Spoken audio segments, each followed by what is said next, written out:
Podcast Rio Ônibus, o canal para quem usa transporte público no Rio.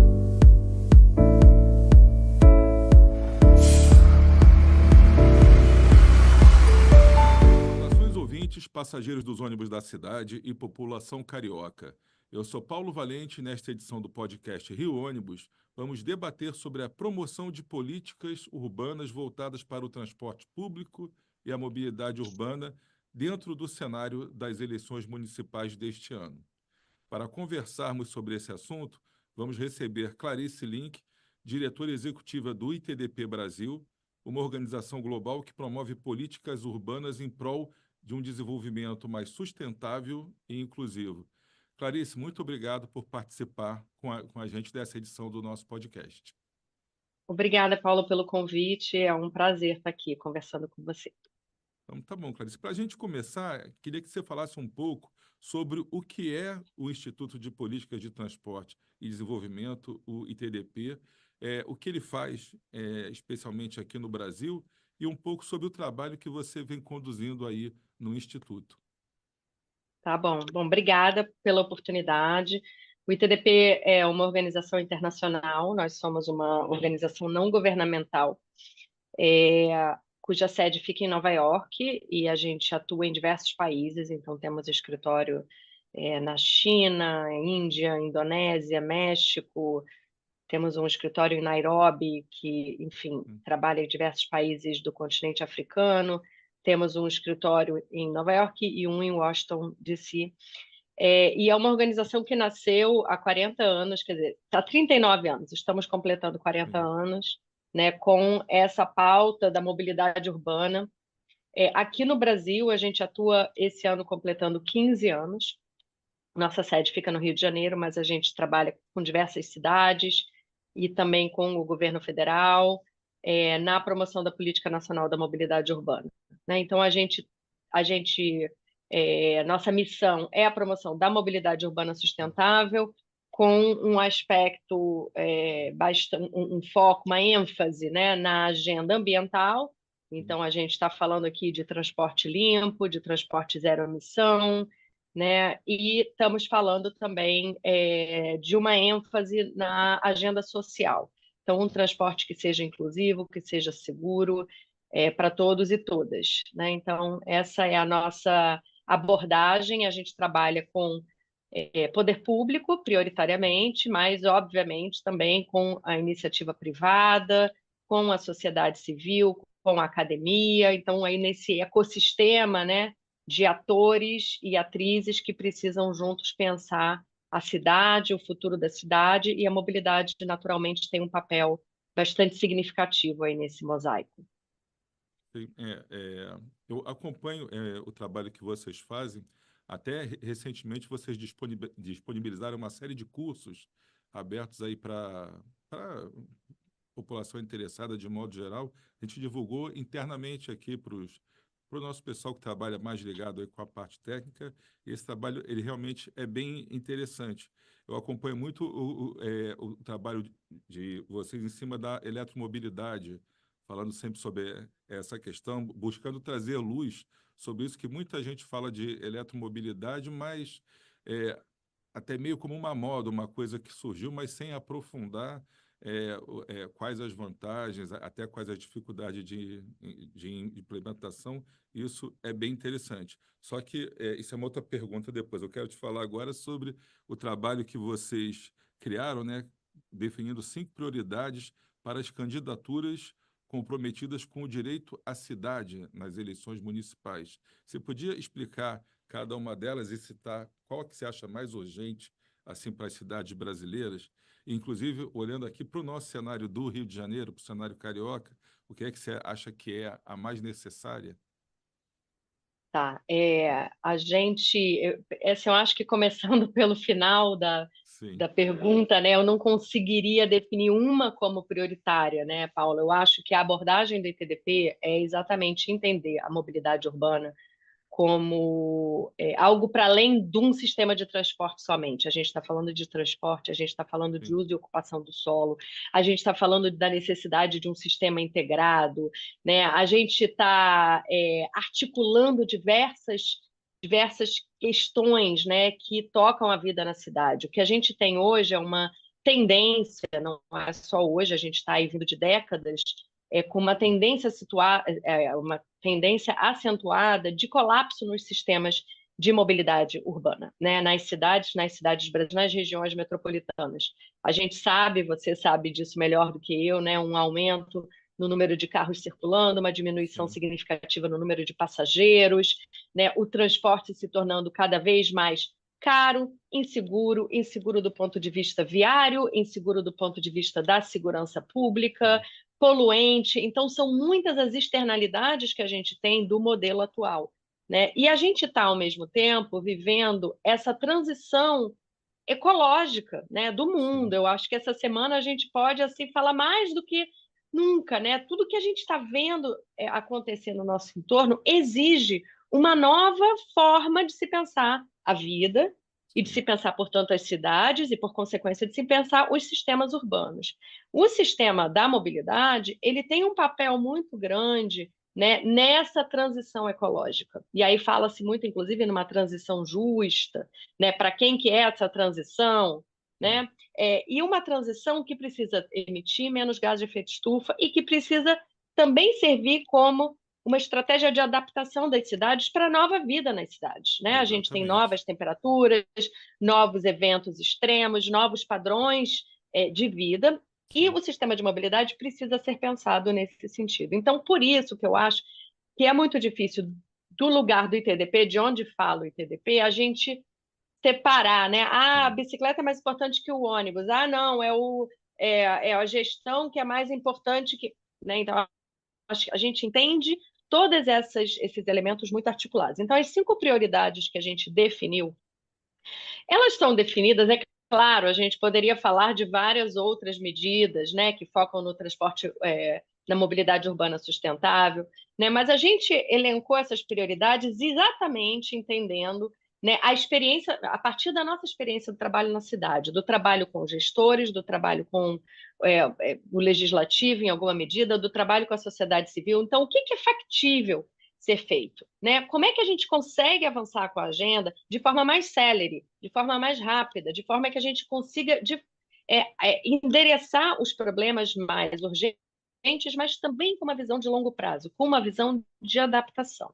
Então, a primeira prioridade trata do poder público, né? A gente entende que o poder público tem um papel fundamental, né, no entendimento das demandas da cidade, das demandas da população. Inclusive, quando a gente fala transição justa, a gente precisa ter um poder público capacitado, né, para liderar esse processo, com a iniciativa privada, com a sociedade civil, com todo mundo. Mas o poder público precisa estar capacitado.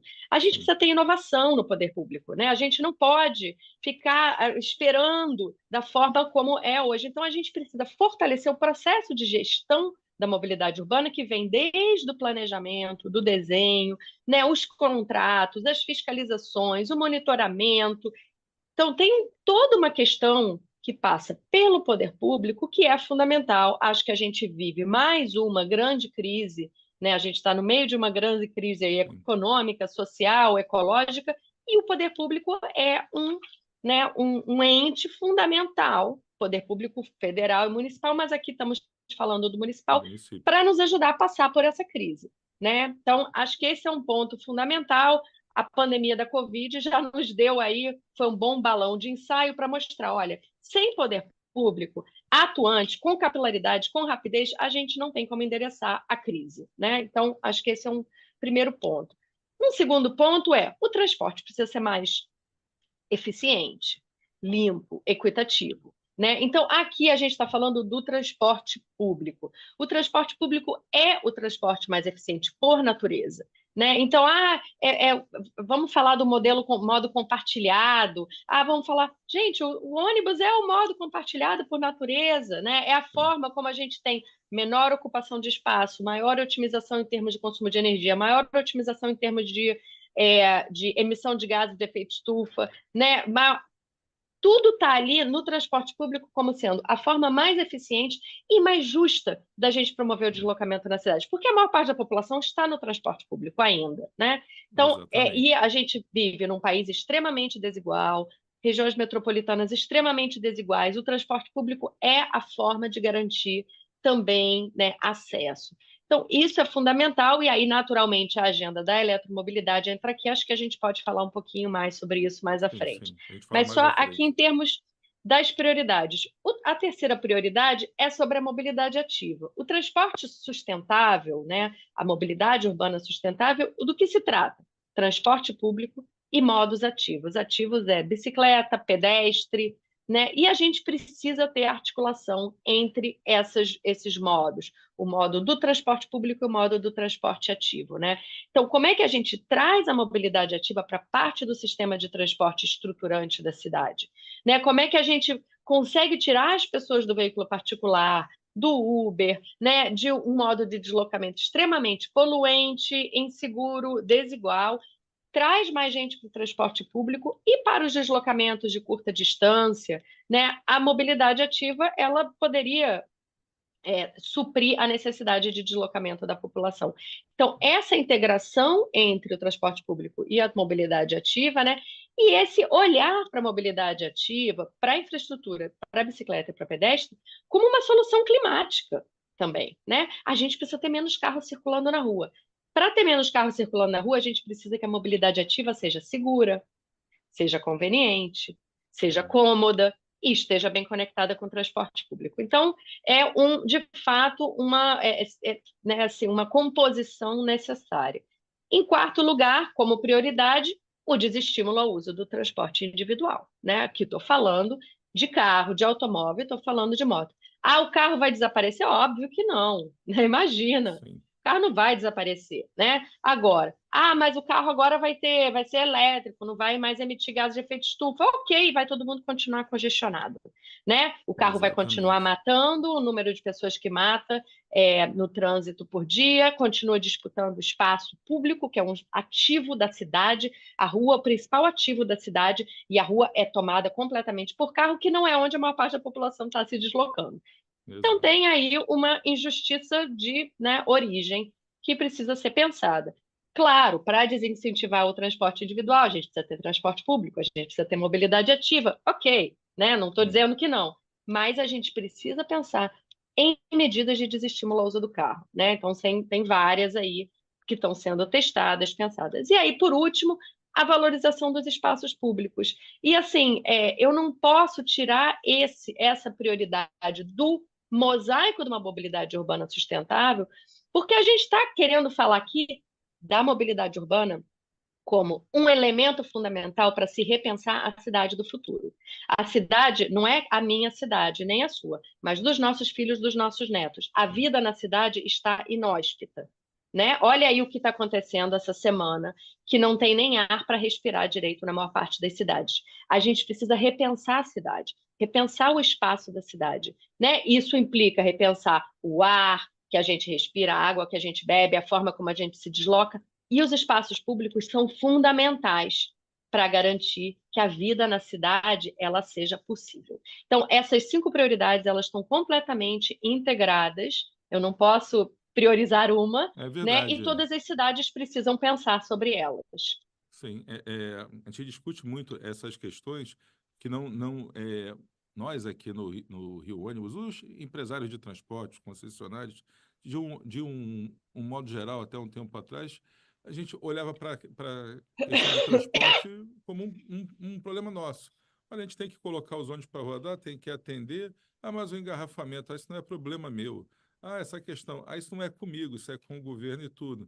Então, a gente percebeu que não há uma sobrevida possível, não há como continuar no atual estado de coisas, em que o ônibus acaba ficando perdido no meio de um grande caos urbano que a gente tem aqui nas cidades. E muitas vezes atribuíam para o ônibus, olha, os empresários são isso, são aquilo. Então, defendendo aqui a minha casa, muitas vezes, olha, está engarrafado, a culpa é do ônibus, o passageiro está a pé, a culpa é do ônibus, a passagem está cara, a culpa é do ônibus.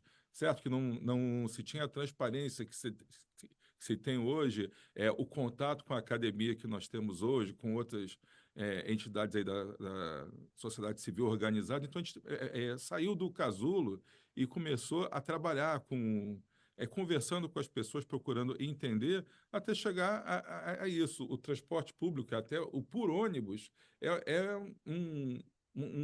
uma engrenagem pequena dentro de tudo isso que a gente tem que considerar, que a gente busca isso, é qualidade de vida nas cidades, as pessoas falam, o ônibus não impacta a minha vida porque eu não ando de ônibus, eu não ando de transporte público, mas o engarrafamento impacta a sua vida, impacta a vida dos seus funcionários, impacta a qualidade do ar, impacta a sua saúde, tudo isso, e essa discussão ficava muito dentro da academia.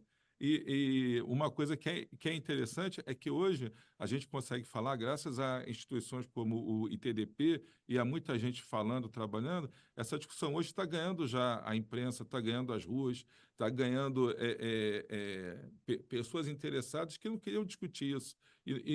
Eu acho que nós somos o exemplo aqui. Hoje o Rio Ônibus e a CEMOV, as entidades que representam a categoria, estão muito mais preocupadas com essas discussões.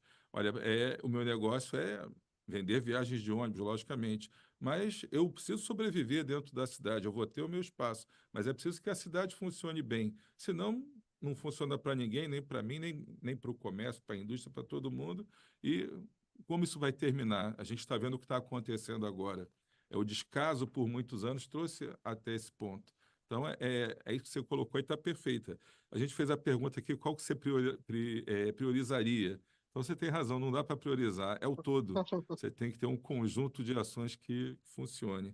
E a gente, quando falou, então, da questão ambiental, remeteu para a minha próxima pergunta, que é a questão da eletromobilidade, que vocês vêm discutindo bastante aí pelo ITDP, né? Porque impacta diretamente no meio ambiente, na saúde da cidade, a saúde pública, tudo isso é impactado aí pela questão do transporte menos poluente. Aí tem propostas, olha, nós temos o etanol, temos o hidrogênio, temos o gás, temos o transporte elétrico.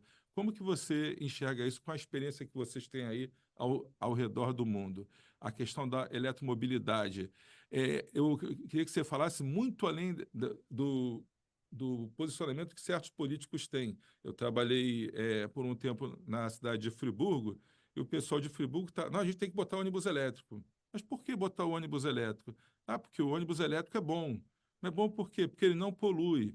Aí vem aquelas outras questões todas que vão se discutindo. Então, eu acho que muitos políticos ainda falam do ônibus elétrico, como falam da tarifa zero, por exemplo, meio como uma coisa, um argumento eleitoral, digamos assim, não como uma política realmente voltada para a sustentabilidade, para se pensar as cidades. Então, como que o ITDP enxerga essa questão, partindo da eletromobilidade, que vocês têm um trabalho grande aí de desmistificar essa questão? Acho assim, a questão do transporte limpo, essa é uma prioridade não só do ITDP, né? Eu acho que essa é uma prioridade, assim, a busca pela eficiência energética, pela tecnologia veicular, que não gera a emissão dos poluentes globais, que é o que causa a emergência climática, nem a emissão dos poluentes locais em material particulado, que é o que causa o problema na saúde da população, isso é uma prioridade para todos, né? O que a gente vê é um impulsionamento imenso dado pela indústria automobilística para resolver o carro. Então o carro ele passa a ser limpo, e aí a gente mantém o modelo de negócio, um deslocamento, né, um carro por pessoa, praticamente, esse modelo de negócio que é inviável, mas enfim, a gente mantém e muda a tecnologia. O que a gente vem falando há um tempo, e outras, enfim, organizações também, a gente precisa priorizar o ônibus, porque o ônibus é a forma da gente, né, agir no atacado, resolver a vida do deslocamento de muita gente, que a maior parte da população, no caso brasileiro, por exemplo, está no ônibus, né? Então, o ônibus deve ser o veículo com a maior prioridade no processo, né? Assim, do ponto de vista do investimento público, enfim, a gente precisa aumentar a demanda das cidades por ônibus e a gente precisa garantir a oferta pela indústria. Então, é fundamental olhar para o ônibus, e aí eu acho que a carga também, né, os caminhões têm um Sim, papel, também. e a gente não deixar que a indústria automobilística sozinha faça esse avanço que vai fazer, porque é onde tem os grandes investimentos, né, iniciativa Sim. privada, e a gente fica achando que o carro elétrico é o que vai resolver o problema da mobilidade, não vai.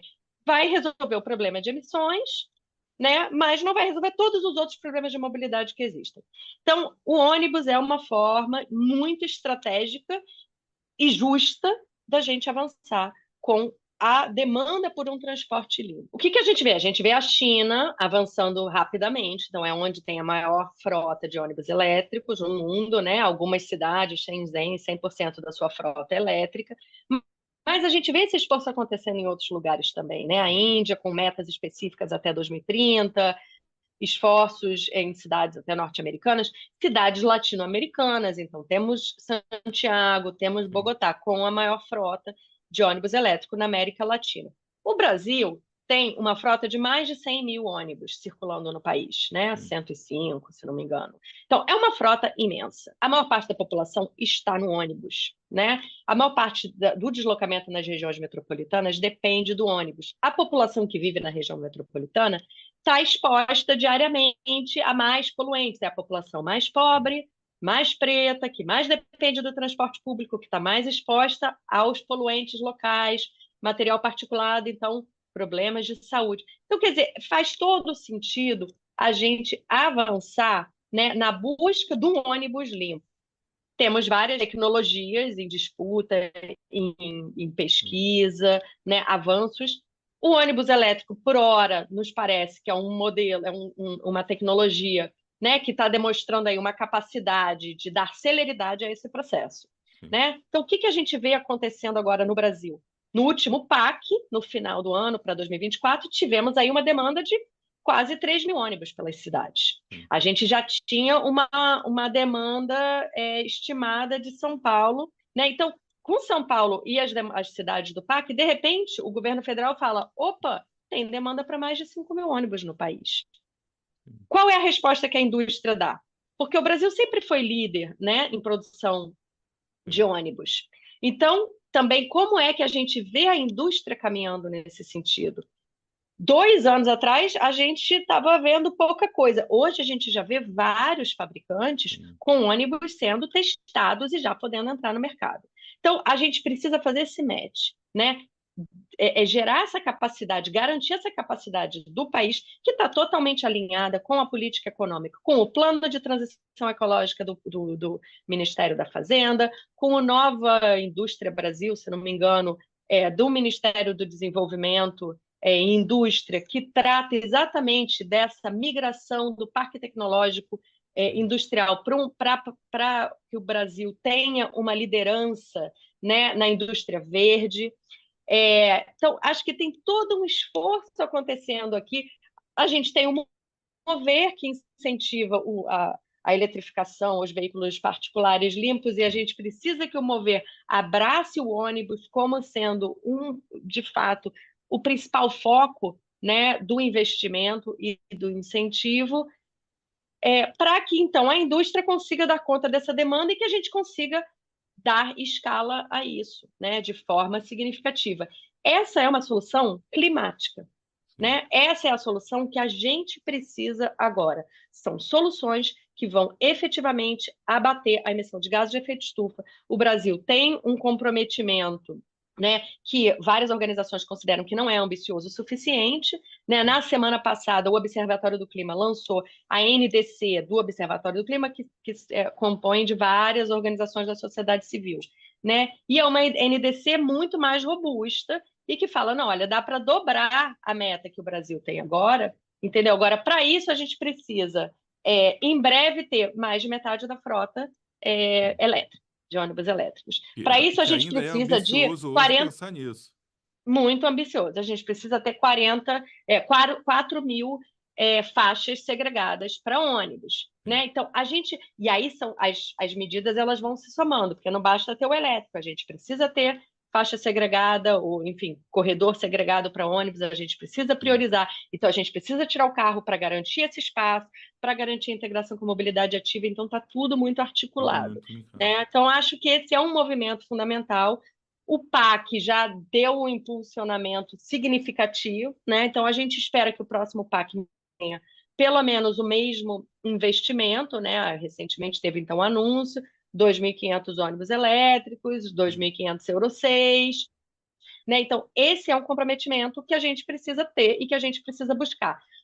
Para isso, precisamos de revisão nos marcos regulatórios, precisamos de investimento capital, precisamos de investimento em infraestrutura de recarga, provavelmente precisamos repensar muitas das linhas e dos serviços, porque o ônibus elétrico tem uma outra autonomia, tem uma outra capacidade. Então, para a gente também, repensar o veículo é a oportunidade de repensar o sistema como um todo, Sim, né? Porque o sistema como um todo não funciona muito bem. Eu acho que esse é um ponto pacífico. sim, Não isso é à ponto toa, pacífico. o sistema de ônibus está perdendo passageiro. Sim, Então, sem a dúvida. gente precisa repensar o sistema como um todo. A mudança da tecnologia talvez seja a porta de entrada para isso. Sim. E finalizando aqui, a gente está chegando ao fim do programa.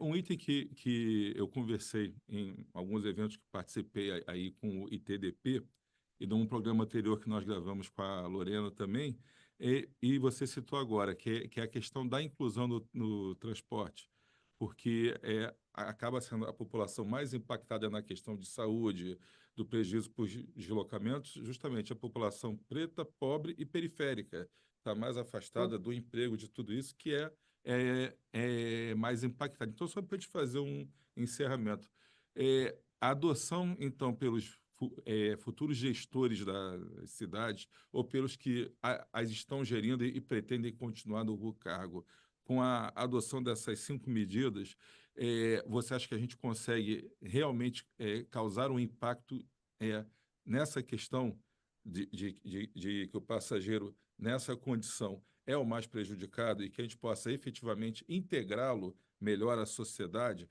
que o transporte ele possa ser, sobretudo, um transporte limpo, um transporte eficiente, mas, sobretudo, inclusivo? Isso é uma coisa que eu acho que é importante e que ainda é pouco discutido hoje nos meios. E acho que vocês trazem muito bem essa questão também da inclusão. Vamos ver a técnica, vamos ver a cidade tudo, mas pensando na inclusão. Esse é um viés que o Instituto tem que eu considero bem interessante e é uma coisa que a gente precisa pautar mais nas discussões. Então, eu queria que você falasse Eu para estou encerrar um pouco sobre completamente de isso. acordo. Isso é o que precisa pautar, eu acho, qualquer política pública no Brasil, Sim, né? Porque o Brasil é um país extremamente desigual, num continente extremamente desigual, né? sim, A nossa desigualdade, ela é histórica e ela é sedimentada, ela é fortalecida pelos nossos sistemas, né? sim, Então, no momento em que a gente fala o transporte público é prioridade, a gente já está dizendo aqui quem vai ser a prioridade do investimento. Porque quem é o sim, usuário principal do transporte público, né? exatamente. Quem é um setor empregador, né? Super relevante. Então, o perfil demográfico de quem mais utiliza o sistema, né? O perfil do trabalhador desse sistema. Então, se a gente fala vamos priorizar o transporte público, a gente já está partindo de uma priorização, né, de políticas públicas que tenham como comprometimento lidar com a questão Sim. da desigualdade. Acho que esse é um ponto fundamental, né? Mas quando a gente fala também da Indiscutível. mobilidade ativa, indiscutível, e é isso que precisa ser. Então, quando a gente fala assim, não, vai todo mundo migrar para o veículo elétrico e vai ficar tudo bem, Não. desculpa. Você me desculpa, mas a mulher preta que mora na periferia, em Japeri, que vem todo dia para o Rio de Janeiro trabalhar, ela não vai migrar para o ônibus, para o carro elétrico, nem Sim. hoje, e nem daqui a décadas, e nem as filhas dela vão. Então, se a gente usar essa estratégia de focar no veículo particular como a estratégia da cidade do futuro, da cidade Jetson, Sim. a gente está excluindo uma parte imensa da população. Então, acho que o foco no transporte público, ele por essência, trata da questão da desigualdade. no país, né? E aí todas as discussões que precisam acontecer sobre isso. Qual é o custo desse transporte público, né? Não à toa o tema da tarifa zero é um tema que está tão enfatizado agora porque o custo é altíssimo para a população. E o transporte é um direito, está assegurado pela Constituição desde 2015, artigo 6º da Constituição, né? O transporte ele é fundamental para o acesso à saúde, para o acesso à educação, para o acesso ao emprego. Os outros direitos não funcionam. Então, a discussão sobre o custo do transporte, sobre a política tarifária, ela é uma discussão prioritária, né? Como é que vai pagar isso? Como é que vai ter o subsídio? Não vai ter? Mas isso é prioritário. O transporte ele não pode ser resolvido só pela iniciativa privada. E, por isso, a nossa primeira prioridade, que diz respeito ao fortalecimento da gestão e do poder público, né? Porque o poder público precisa desenhar esse sistema e trazer o privado para junto, o concessionário para junto, né? Mas em contratos que façam sentido para a população. Então, acho que esse é um tema fundamental e é um tema que, por natureza, trata, sim, da questão da desigualdade, né? Porque quem mais usa o transporte público no país é a população preta que está na periferia, né? A população pobre e, em grande medida, as mulheres, né? E o sistema é desenhado para viagem casa e trabalho, só que as mulheres estão fazendo outras viagens que não somente casa e trabalho. Então, a gente repensar o desenho desse sistema é algo fundamental para a gente garantir a vida nas cidades, né? Para todos e todas. Olha, Clarice, muito obrigado. Foi um prazer estar conversando com você aqui, poder trazer todo esse conhecimento, todas essas ideias aqui para os nossos ouvintes. Isso é um debate que a gente vem participando e certamente vamos estar juntos aí em eventos, em congressos e coisas. E, novamente, aqui no podcast falando também, porque a gente não pode deixar isso parar, porque a eleição vai passar e aí a gente tem que continuar cobrando para que as coisas aconteçam, para que não tenham esses espasmos de tanto em tanto tempo, cada 4 anos. Olha, vamos tratar disso agora, porque agora tem eleição, a gente precisa falar disso. Então, a gente tem que fazer acontecer, sair do campo da teoria e efetivamente colocar essas questões em prática. Então, em nome do Rio Ônibus aqui, da nossa diretoria, te agradeço muito aí pela disponibilidade e pela participação. Eu que te agradeço, enfim, Paulo, pelo convite, a sua equipe de comunicação aí por organizar esse encontro. Estamos à disposição para seguir. Tá bom, te agradeço dialogando. muito. Tá bom, te agradeço aí e assim... Valeu, pessoal. Tá bom. Agradecendo mais uma vez a Clarice Link, diretora executiva do ITDP, chegamos ao fim de mais uma edição do podcast Rio Ônibus, que ficará disponível para você ouvir novamente a qualquer momento e para compartilhar com quem você quiser. Semana que vem estaremos aqui com outro assunto do seu interesse. Esperamos você. Apresentação e supervisão, Paulo Valente. Roteiro e produção, Peter Barcelos. Produção técnica, One Marketing. Rio Ônibus. Seu dia passa por aqui.